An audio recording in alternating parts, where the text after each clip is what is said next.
Bonjour à toutes, bonjour à tous. Aujourd'hui, petite vidéo tutoriel. Alors vous l'aurez compris, on va parler bien évidemment de la navigation avec le système MBUX. Ce tutoriel aura pour but de vous donner quelques astuces, quelques clés et aussi de vous montrer au travers différents exemples qu'il est possible bien évidemment de lancer un guidage très facilement en tapant sur l'écran, mais également en sollicitant la commande vocale Hey Mercedes. Oui, s'il vous plaît. Alors bien évidemment, dans un premier temps, on va commencer par rentrer dans l'onglet navigation et voici notre page d'accueil sur le GPS MBUX. Alors, on peut voir différents icônes sur la droite de l'écran. On va d'abord nous se concentrer sur les différents icônes en bas de l'écran. Alors, comment lancer un guidage sur ce GPS? Eh bien, c'est très simple. Je vais venir ici cliquer sur la loupe ou aller. Vous voyez que je tombe sur le clavier. Je vais venir maintenant taper mon adresse. Je vous conseille, pour qu'elle trouve beaucoup plus rapidement, de taper soit d'abord le numéro ou le nom de la rue et ensuite la ville ou le code postal. C'est ce que je vais faire ici. Je vous fais un exemple. On va taper rue des Chazeaux. Voilà. Et pour faciliter, ici, je vais venir taper le code postal 63 170. Donc vous voyez que le GPS ici est en train de chercher. Une fois qu'il a trouvé, je viens sélectionner la rue qui m'intéresse. C'est bien celle-ci. Je viens valider ici sur Aubière. Je tombe sur cette page-là. Pour lancer le guidage, j'ai juste à appuyer L'itinéraire ici. est en train d'être calculé. Rejoignez l'itinéraire indiqué puis prenez à droite.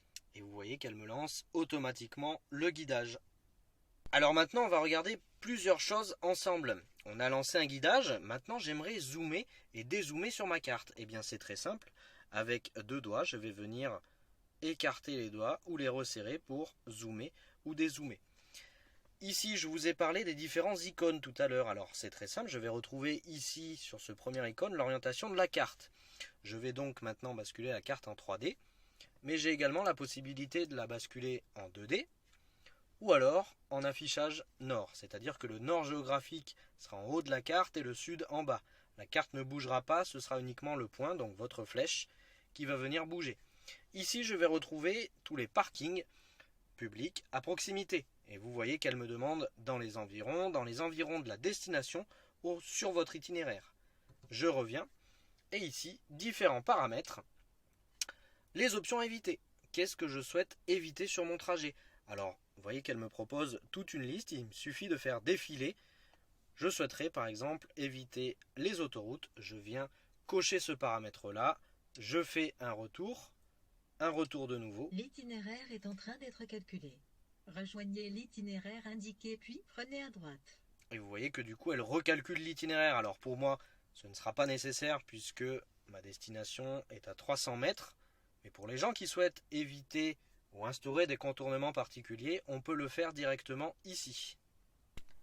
Alors on a parlé ensemble des icônes qui sont sur la droite de l'écran, on va maintenant parler des icônes qui sont sur le bas de l'écran, et vous voyez qu'ils ne sont plus sur l'écran. Alors comment les faire réapparaître? Eh bien c'est très simple, je vais venir faire une pression sur l'écran pour qu'ils réapparaissent, et on les voit maintenant en bas. Alors on va retrouver dans un premier temps ici le drapeau à damier avec une croix, alors tout simplement ce sera pour arrêter le guidage. Juste à côté, on va retrouver ici un haut-parleur barré. Donc tout simplement, ce sont pour couper les instructions de conduite vocale. Donc c'est-à-dire qu'on n'aura plus de son du tout sur le GPS. Elle ne vous parlera plus. Si vous voulez bien évidemment remettre le son, n'hésitez pas à recliquer dessus. Donc on a vu les différents premiers icônes ensemble. On va maintenant continuer sur celui-ci. Donc vous voyez qu'un menu déroulant apparaît. On va d'abord cliquer sur aperçu de l'itinéraire. Alors volontairement, j'ai mis Marseille pour bien vous imager. Vous voyez que le point ici, on est bien à Clermont-Ferrand. Et vous voyez ici Marseille. Et vous voyez du coup l'aperçu de l'itinéraire. On peut voir exactement où elle nous fait passer. Je reviens. Je vais maintenant lui demander de calculer un autre itinéraire. Et là, très simple aussi, et vous allez le voir apparaître, elle me calcule plusieurs trajets. Et bien c'est très simple, et vous les voyez en surbrillance, 1, 2, 3 et 4. L'itinéraire par défaut, toujours sélectionné par la voiture, est l'itinéraire le plus rapide. Mais vous le voyez, ici, si je sélectionne l'itinéraire numéro 2, il sera 55 minutes plus long que l'itinéraire numéro 1, mais à contrario, il sera 36 km plus court. Je reviens maintenant. Je vais pouvoir également, avec la voiture, signaler un événement. Un petit peu à la manière d'un coyote, en beaucoup moins poussé évidemment. Les GPS constructeurs n'ont pas le droit d'indiquer des zones de radar. Ce sera surtout pour indiquer des zones où il y a eu un accident. La voiture a aussi ce qu'on appelle le live traffic information, et bien tout simplement en temps réel, elle va savoir s'il y a des bouchons sur votre itinéraire. Donc elle pourra adapter son trajet en fonction. Ici les détails de l'itinéraire, et là vous allez le voir de manière très précise sur ce menu déroulant qui apparaît. Elle va vraiment vous indiquer où est-ce que vous allez tourner, etc., etc. Je reviens complètement et ici je vais trouver l'onglet position. Donc je vais pouvoir enregistrer une position pour revenir à ce point ultérieurement.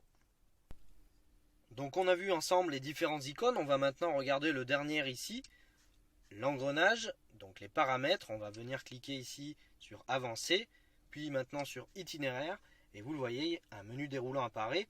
Donc par défaut, la voiture est toujours réglée sur l'itinéraire le plus rapide. Vous pouvez modifier ce paramètre là en choisissant l'itinéraire le plus court ou l'itinéraire le plus économique, à vous de choisir.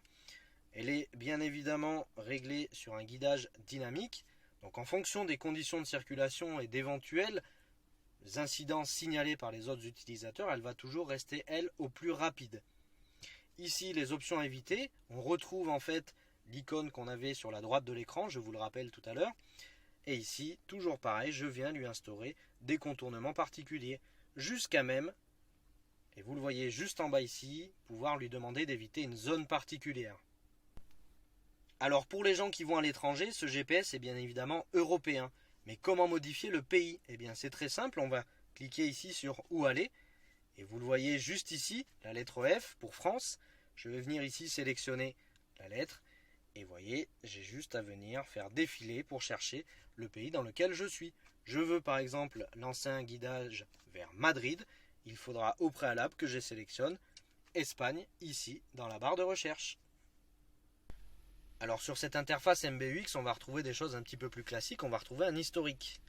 Donc dans les dernières destinations, vous le voyez ici, rue des Chazeaux, je vais pouvoir supprimer ce guidage en appuyant sur la flèche ici et en cliquant sur effacer. Je vais bien évidemment pouvoir enregistrer directement dans mes favoris.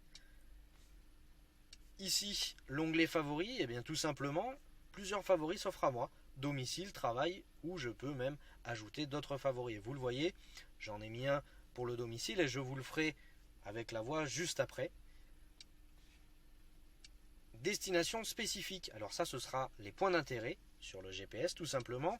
Vous souhaitez rechercher un restaurant, et bien tout simplement vous cliquez sur l'onglet restaurant. Le menu déroulant s'affiche et vous le voyez, elle vous classe les restaurants toujours par ordre d'éloignement par rapport à votre position actuelle. Il vous suffit juste de sélectionner le restaurant qui vous intéresse. Je vais revenir ici complètement au menu. On va avoir maintenant l'onglet Contact. Donc le système MBUX est capable de venir chercher les informations dans votre répertoire téléphonique. Tout simplement, admettons que vous avez un contact qui s'appelle Paul. Vous avez rentré le nom, le numéro de téléphone ainsi que l'adresse de Paul. Et bien vous pouvez tout simplement demander à la voiture de vous emmener chez Paul. Et ici on va retrouver l'itinéraire enregistré. Et bien tout simplement, je vous l'ai montré tout à l'heure, on a fait Clermont-Marseille. Et bien si vous faites votre propre itinéraire, vous allez pouvoir lui demander d'enregistrer cet itinéraire, et elle pourra vous le reproposer après coup. Et en tout dernier, on va voir les coordonnées géographiques de votre point sur la carte, donc avec la longitude et la latitude. Alors je vous l'ai montré tout au long de cette vidéo, on va bien évidemment pouvoir lancer un guidage en tapant sur l'écran, mais maintenant ce qui nous intéresse c'est de pouvoir le faire avec la voix. Plusieurs possibilités pour déclencher cette commande vocale. Première possibilité, on va basculer ce bouton là directement vers le haut pour enclencher la commande vocale, ou alors je vais le faire directement avec la voix en prononçant les mots suivants. Hey Mercedes. Oui, s'il vous plaît. Ramène-moi à la maison. L'itinéraire est en train d'être calculé. Et vous le voyez, au préalable, j'avais bien instauré une adresse en favori pour mon domicile. Et vous le voyez, en lui disant ramène-moi à la maison, elle a compris et elle me ramène directement à l'adresse sélectionnée. Donc vous l'avez vu au travers de cet exemple avec le domicile, mais maintenant je souhaite lancer un nouveau guidage. Et bien c'est très simple, je vais réemployer les mêmes mots pour activer la commande vocale. Hey Mercedes. Oui, s'il vous plaît. Emmène-moi 35 avenue du Roussillon à Aubière. L'itinéraire vers la destination, 35 avenue du Roussillon, Aubierne, est en train d'être calculé. Donc vous voyez qu'elle a parfaitement compris. Alors il faut bien évidemment rester assez clair et parler de manière assez distincte pour qu'elle comprenne bien votre commande. Je vous invite à le faire d'abord par le nom de la rue, puis ensuite la ville, pour lui faciliter grandement la tâche. Alors on vient de le voir au travers de ces deux exemples, on peut bien évidemment lancer des guidages avec la voix, mais on peut également les arrêter. De la même manière, hey Mercedes, Oui, s'il vous plaît. arrêtez le guidage.